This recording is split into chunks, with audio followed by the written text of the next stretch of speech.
Selamat siang teman-teman Otomotif TV, apa kabarnya? Semoga semua dalam kondisi sehat dan bahagia selalu saat nonton video ini ya, amin.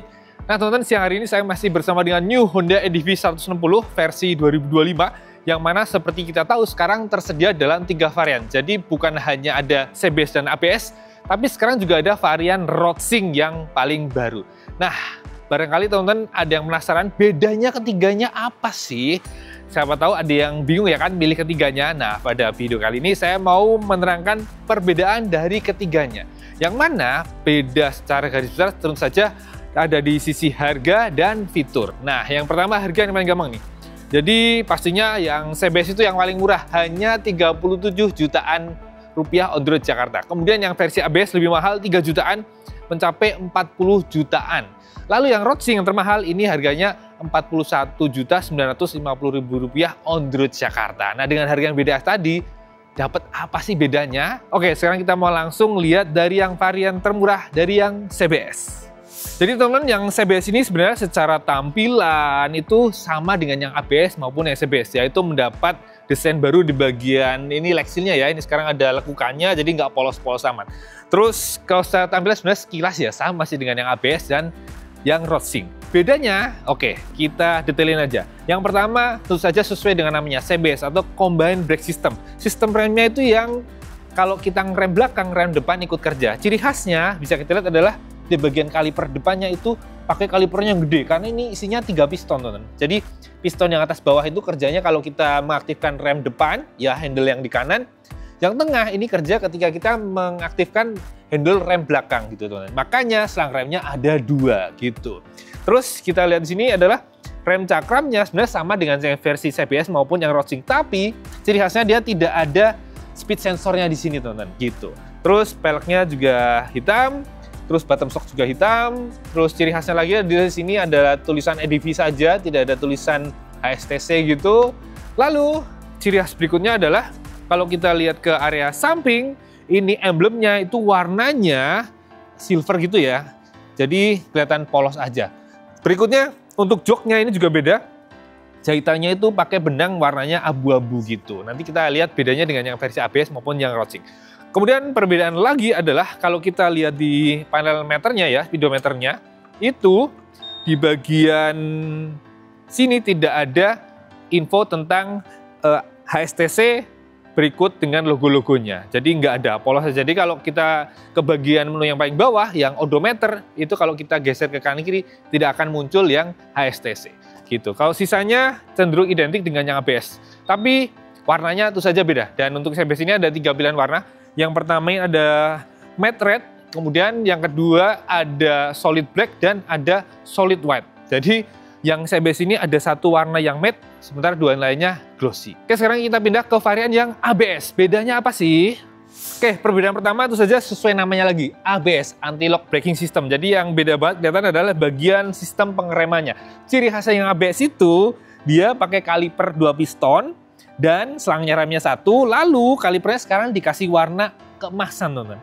Terus ciri khasnya adalah di sini ada speed sensor. Nah, ini yang menandakan buat sistem ABS-nya ya. Jadi kecepatan roda depannya juga dibaca. Dan ada tulisan ABS di bagian spakbornya. Lalu kalau naik sedikit, nih di atas lampu utama ada emblem bertuliskan HSTC ya, atau Honda Selectable Torque Control gitu. Terus kalau kita lihat ke bodi sampingnya, emblemnya itu sekarang warnanya merah. Dan tentu saja udah 3D ya. Dan joknya ini warna jahitannya dong, keren ya, disesuaikan merah juga. Terus ada motif warna lain di bagian tengah ini silver, sehingga joknya kelihatan lebih keren. Kemudian kalau kita lihat di speedometernya, ini juga ada yang beda. Di bagian info yang paling bawah, itu ada info HSTC ya, di bagian yang odometer. Terus di bagian kiri atas, itu ada logo HSTC ya, yang huruf T dibuletin atau yang dicoret. Itu perbedaan berikutnya, teman-teman. Kemudian yang tidak kelihatan di versi ABS ini ada fitur ESS ya, atau Emergency Stop Signal, yang mana dia akan aktif kayak hazard kenceng gitu ketika kita melakukan pengereman keras saat kecepatan tinggi. Itu yang ada di versi ABS juga. Terus berikutnya warnanya juga pilihannya pasti beda. Yang pertama ini ada matte black, yang kedua ada matte brown ya, yang warna coklat muda yang kayak versi kemarin udah ada. Lalu ada satu lagi warna baru yaitu matte green, teman-teman. Jadi hijaunya kayak warnanya Honda Beat atau Scoopy baru gitu. Oke, sekarang kita lanjut lihat yang versi Roadsync. Oke, ini dia yang Roadsync yang terbaru yang paling mewah, makanya harganya paling mahal. Bedanya apa sih? Jadi kalau secara basic sebenarnya kayak yang ABS, bedanya mendapatkan fitur Roadsync. Yang beda utama pasti speedometernya udah full TFT digital, 5 in, lebih keren, dilihatnya lebih jelas.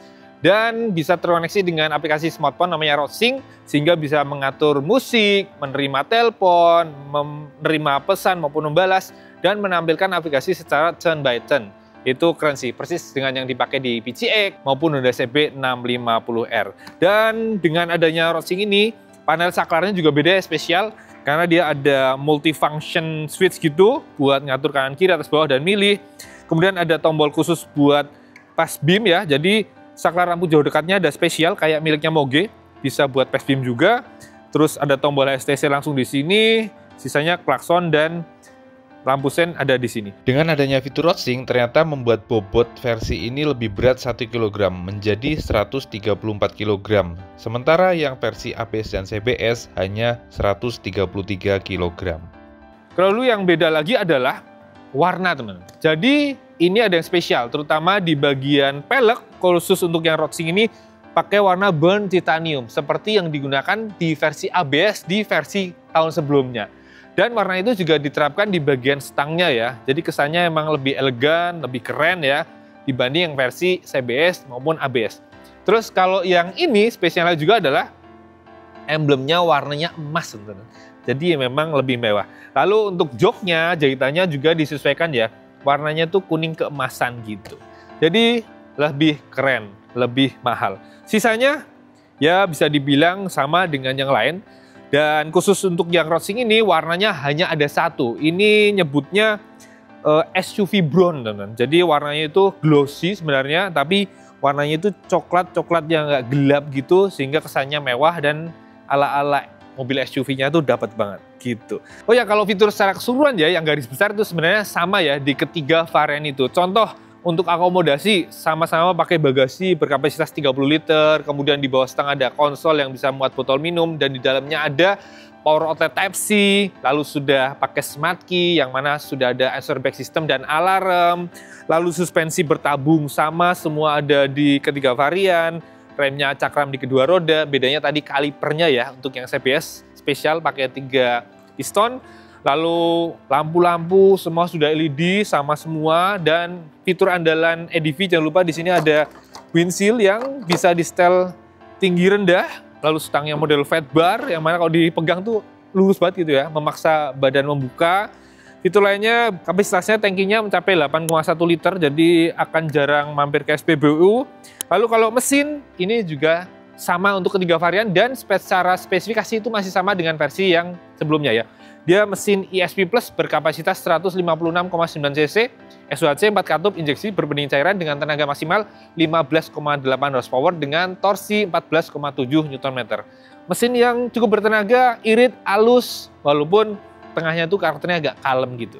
Terus suspensi depan gede ya, dia asnya 31 mm dengan jarak main panjang yang empuk nyaman. Tadi suspensi belakang ganda, ada subtanknya yang sayangnya belum ada setelan preload. Terus bannya keren ya, ketiga varian sama, gaya-gaya ala-ala dual purpose, jadi kita main-main blusukan itu juga masih enak gripnya, nggak kayak PCX yang halus banget. Kalau ini enak banget, apalagi ground clearance-nya juga cukup tinggi, meski kita harus hati-hati ya, karena dia modelnya pakai engine mounting yang di atas. Jadi teman-teman yang suka blusukan, saran sih sebaiknya bawahnya dikasih pengaman tambahan ya, kan sudah banyak ngejual tuh. Biar kalau kena kebentur, aman nggak bolong gitu. Jadi gitu teman-teman, kalau secara fitur, secara garis besar sebenarnya sama semua ya, fitur-fitur basicnya. Jadi itu dia teman-teman, perbedaan dari ketiga variannya Honda EDV 160 versi terbaru. Jadi kalau teman-teman cari yang mungkin ekonomis, yang penting fungsional, yang saya basic sebenarnya cukup ya. Tapi kalau pengen yang lebih safety, ya pastinya ambil yang tipe ABS karena sudah ada traction control, ada ABS-nya, jadi lebih aman. Tapi kalau pengen yang lebih mewah, lebih modern, bisa nampilin telepon, pesan di speedometernya, pastinya pilih yang Roadsync ini, walaupun harus ditebus dengan harga yang paling mahal ya, hampir 42 juta rupiah on the road Jakarta. Oke, itu aja teman-teman video kali ini. Terima kasih buat yang sudah menonton dari awal sampai akhir. Jangan lupa like, subscribe, komen, share, nyalakan juga tombol loncengnya. Dan jangan lupa follow juga kami Otomotif _TV. Kali IG saya _otomotif. Sampai jumpa di video berikutnya. Jangan lupa pakai helm connect motor.